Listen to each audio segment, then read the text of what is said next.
Welcome to Forward with NACCE, Inspiring Entrepreneurial Action, a podcast that shares the stories of everyday entrepreneurs, entrepreneurial leaders, and the communities that support us. We hope that this diverse collection of stories brings you inspiration, inspires you to take action, and ignites entrepreneurship in your community as we make our way forward together.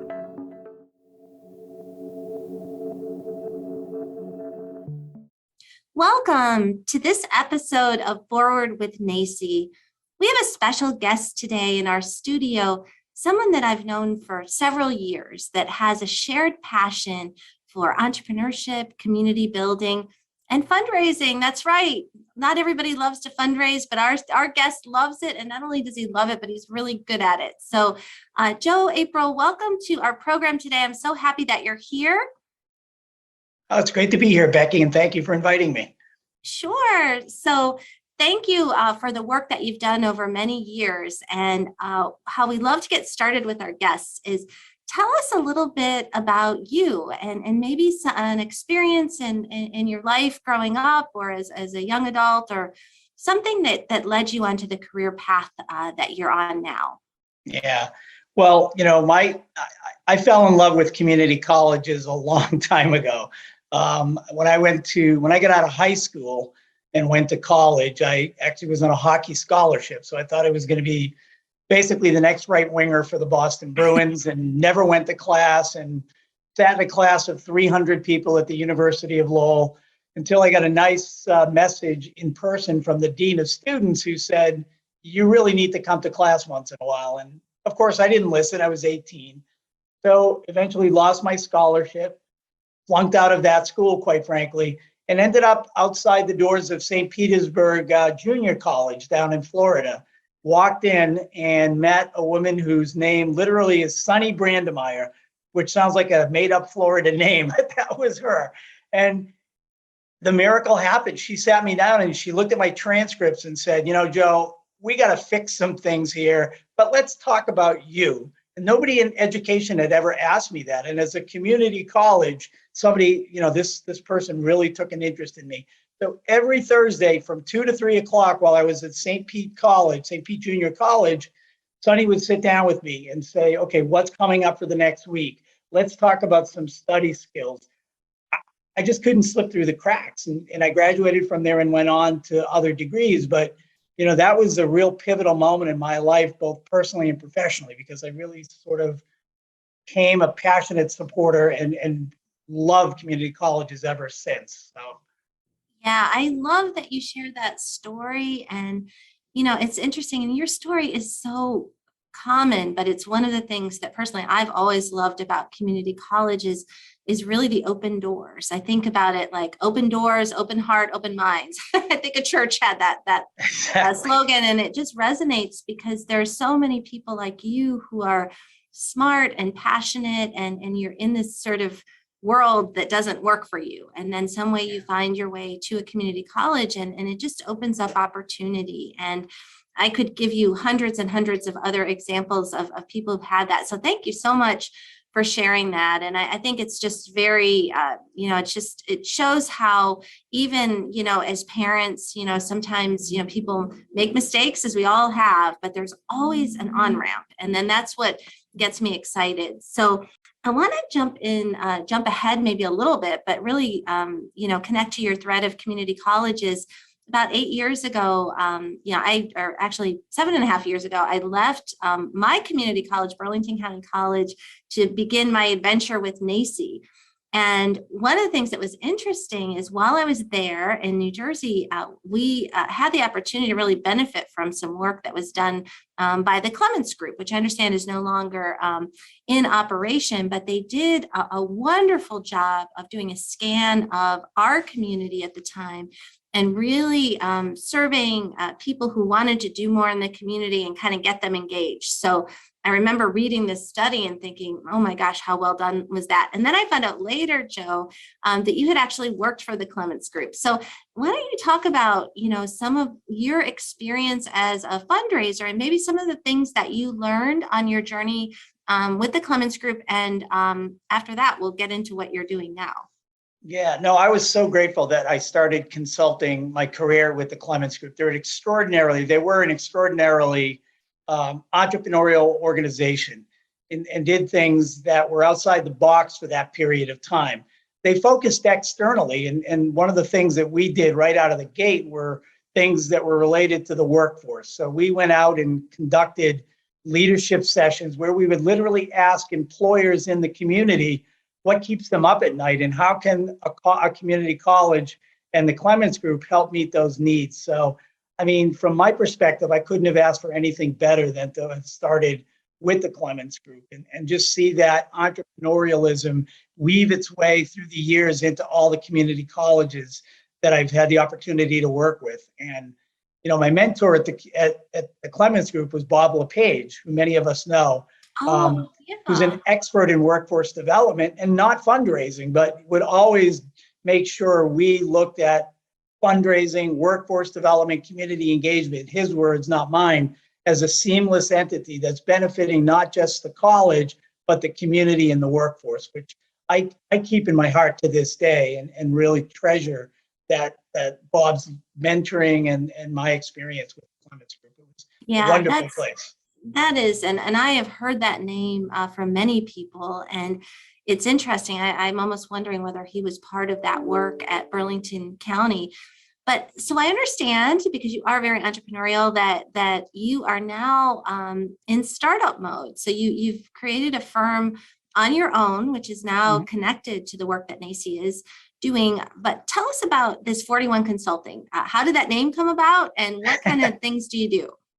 Yeah, I wish I had a really interesting answer to how the name came about, but basically it's my partner's last name has got the words one in it. And April, my last name, is the fourth month of the year. So ta-da, 41 Consulting. But I like that. the really what happened entrepreneurially and what happened, we looked at the landscape of consulting firms and the needs, particularly of community colleges. And we just came to the conclusion that, number one, there really needs to be an extraordinarily, very in-depth, not cookie cutter way by which we look and consulting firms look at colleges' needs. So John and I just decided that we would start our own firm, a big leap of faith, as you know, and really wanted to focus on the specific needs of community colleges. And often that's not fundraising, it's alignment of strategic plans, it's incorporating workforce, it's creating a culture of giving within the institution so that everybody has a role in fundraising. So we're really a very small, and wanted to be a very small boutique type firm that customizes everything for very specific institutions. And Yeah, I love it. I love the idea of customizing it. And it just works so well with community colleges. When I had that experience on the workforce side, we did a lot of customized training, right? So if we were working with a firm that, they might be very different. A technology firm is very different than a manufacturing firm. And one of the things I think is really interesting about the work that you're doing is it aligns so beautifully with entrepreneurial mindset. We talk about bird in hand and affordable loss. Those are the first two tenets. And one of the things that we've been engaging with you through NACCE is to really think through, along with your partner, how might we come up with new tools and resources? So Right. If I'm a college, going back, the New Jersey example, I remember, and this goes back probably 12, 13, 14 years ago, the retainer for a group like Clements was like $10,000 to $15,000 a month. So right off the bat, that eliminates a lot of smaller institutions or those that don't have the resources. Right. However, if we think about like a customized training model, what you're doing with your firm, you're thinking of more of like a learn to fish model. So I take some lessons, I pull in advice as I need it, and you can really meet people where they are. Is that kind of the idea of what you all are working on? Absolutely, yeah. And we want to make the expertise that we can bring to the table, not just myself and my partner, John, but others that we work with, to create a model that's accessible to everybody. And there's nothing wrong with the Clements model, but it was hire us, we'll go in, we'll do a $10 million campaign. Well, sometimes that's not what a college needs. So many times, as you just said, we'll go in and do, a strategic plan, or aligning a strategic plan of the foundation with the strategic plan of the college, or incorporating alumni engagement. And it's sort of, kind of jumping in, assessing, co-creating teams, and then building a plan that's sustainable once we're no longer a part of the picture. Of course, we'll always be friends with the college, but when we're no longer in contract with them, we want that to continue and to be long-term sustainable. So yeah, it's a really interesting time. Yeah, and that's very different from a lot of consultants, because and not to pick on consultants, but some of them want you to want and need them forever. And I personally like the idea of really relying on people's competency. So if you think of bird in hand and affordable loss, the third tenet of entrepreneurial thinking, or effectuation as we call it, is the crazy quilt. And I love the analogy because really, sometimes what you're doing, if you're really doing really robust community development work and having success raising new resources, is you're sort of stitching together people that are different. They look different. They have different life experiences. They have different skills. And what you come up with is this beautiful sort of tapestry that is much more, robust than what you would come up with if everybody was the same. Everyone had the same experience, the same degree, the same whatever. So I think that is very, very cool. And the next tenet, as you know, in entrepreneurial thinking is the lemonade principle. So before we talk about some of your really great successes, Joe, why don't you tell us about something, it could be with the Clements Group or as a startup entrepreneur, that you've learned that didn't go well. It didn't go as planned, maybe, and what you learned from that and how you pivoted to move yourself forward. Yeah, great question. Very recently, like literally last year, one of the things that often we do is a feasibility study and assessment. So that's kind of going in and taking an assessment of the college and what their needs are and what then the community's needs are. So recently we did a pretty robust effort where the college, every single human being that worked at the college basically said, we need scholarship dollars. We've got to provide funding for more students. Mm-hmm. Well, that was right when a promise program started, which is if you live in this community, you get to go to college for free. And they were like panicked, like, what do we do next? So what happened is when we talked to the external world, they talked about, well, let's create career coaches. Let's create an environment of mentorship. So in essence, the external world tweaked what the internal college was looking for, which was not on anybody's radar screen. And thankfully, this college is run by a fairly entrepreneurial group of leaders. And they said, well, let's pivot. And that's what we did. And now they've created this beautiful pipeline of taking students from high school to the college, from college to the workforce, for priority industry sectors, well-trained. Lots of them are veterans. It's just a really interesting scenario that none of us would have ever expected when we first started. So we all had to take a step back and say, okay, we got to rethink this thing. And that was really interesting and fun, quite honestly. So yeah, I think that, and also that shows, I think, what true leadership is, because, sometimes people embark on a campaign or a journey, or even, to be dramatic, a crusade, if you will, and then they don't want to stop. And right. Sometimes the environment, data, feedback, if you're really asking people for their feedback, and like you said, every single human being, for you to ignore that is you're going to violate trust. It's going to be sort of, this kind of scenario that you really, really don't want to have. And so I love that particular example, because I think it's when you start to see, I don't want to say failure, but pivoting or changing or adjusting as part of the process, it opens it up and it makes it fun. So one thing we talked about before this episode is the experience that I had along with some of my colleagues being down in Jacksonville, Florida for the annual Workforce Development Institute. So it was really the opportunity to talk to a lot of people that are in the workforce space about how to kind of close the gaps. So how do we meet employers' expectations where they are? And I think your example really speaks to how doing something through maybe a campaign or working with your community foundation can really impact that kind of change. So I know you were kind enough to join NACCE as one of our faculty. We have a group of faculty of 8 leaders with very different but complementary skills. And I would love for you to talk about, maybe in your own words, what you see the opportunity being of the Entrepreneurial College of the Future project, which is you are certainly a part of it as a faculty member and as a member of the executive committee, but maybe talk about what is it and why should colleges even consider getting involved with it?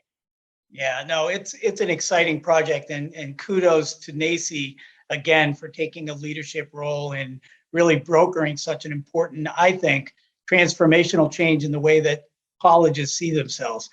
From my perspective, it really is just an interesting dynamic and opportunity to bring to the table. And I learned this word from you, Becky, co-create. So it's really co-creating a future of colleges and engaging a broader spectrum of entities. And I think that this Entrepreneurial College of the Future really breaks down potential barriers, perhaps, and wrecks silos. We're silo wreckers, right? We'll go into a college and be able to create, in essence, a culture of philanthropy that's going to be focused on not just the needs of the college, but the current and long-term needs of the community. So partnering with not just the workforce development programs of the college, but community engagement, faculty, staff. It's breaking down borders between trustees and foundation boards and alumni boards, and creating a pool of experts that are all working for the same goal and trying to create this new model. And I think the new model will evolve, right? I mean, we know, if we've learned anything over the past 2 years, is you have to adapt. And the pandemic has taught a lot of us that. But I think this Entrepreneurial College of the Future, from my perspective, is so exciting because it really brings this effort beyond just fundraising. It's beyond even workforce development. It's a co-creation of a vision of the future that everybody has an opportunity to play a role in, which is exciting. Well, and you think about it in your life, how many times do you have that opportunity to be truly transformational, create things that did not exist, that truly are for the greater good? And they not only benefit, Joe April and his partner, a business partner and your family, but also, communities everywhere. And that's one of the things that I love about NACCE, is because we can scale things. That is our superpower, if you will, is that we're in, all of the states. We work through community colleges. So we are literally everywhere. And if we can develop common language and enthusiasm and get that momentum going, there truly is no problem that we can't solve. Yeah. So I want to end the conversation, Joe, because I could talk to you all day long, because we just love talking about these topics. But as you know, the last step in effectuation, so I'm going to quickly review the first 4 steps. What are your bird in hand opportunities? How do you assess affordable loss? What does your crazy quilt look like? The lemonade principle. What do you learn from failure or pivoting? The last tenet is pilot in the plane. And I think it would be a great way to close out our conversation for you to speak about that, how we envision pilot in the plane is taking all of the data, just as a pilot does. Driving a plane, he's not really using a steering wheel, if you will. He's looking at the dials, and to some extent, the planes fly themselves, right? But he's constantly got to be reviewing the data, making adjustments, making announcements, making people feel safe, and getting people from point A to point B. So tell us, from Joe April's perspective, how do you apply sort of this thinking to the business that you're creating and the work that you're doing in the world? Yeah, I think it's about networking and knowing enough people that have specific skill sets to be able to move little engines along, so to speak. And I really see ourselves, and honestly, I think the work that we're doing together with the Entrepreneurial College of the Future is sort of the center of the spoke in the wheel. There are so many talented people that love what they do in community colleges and make a difference. If we, both as a firm, as part of our philosophy, but also I think in this program, are able to pull together a network of people that have expertise in different areas, and they may never have ever met each other before, but when they do, they see that community colleges are altruistic, they change lives, And we, as the pilots of this, can really be the engine that brings everybody together and has sort of an opportunity to create a network of people that can help any college, no matter where they are in their own journey, which I think is really exciting. Yeah, beautifully said. I would say what I heard you say are silo busters and relationship builders, and that's where we're headed. And I hope that people who are listening to us in, over 550 American cities around the country and 41 countries around the world will learn from this and join us in this work. So thank you, Joe, and have a wonderful day. And everybody who's listening, thank you for joining us. Thank you, Becky, and you all have a great day as well. Thank you for joining us today. We hope that you will continue to explore the many ways to define entrepreneurship with NACCE as we celebrate opportunity, failing forward, and success, learning from one another along the way. Subscribe to this podcast on your favorite platform and follow at NACCE on social media and learn more about us at nacce.com/podcast. Stay tuned for a new episode each week. We look forward to making our way forward together with you. Have you heard about our latest book, Impact Ed: How Community College Entrepreneurship Creates Equity and Prosperity?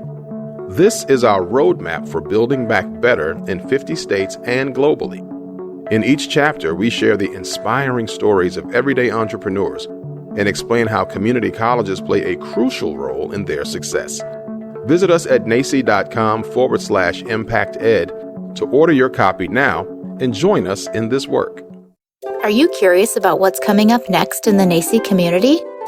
Join us on the second Wednesday of every month at 12 p.m. Eastern to set yourself up to be productive and impactful with NACCE by your side.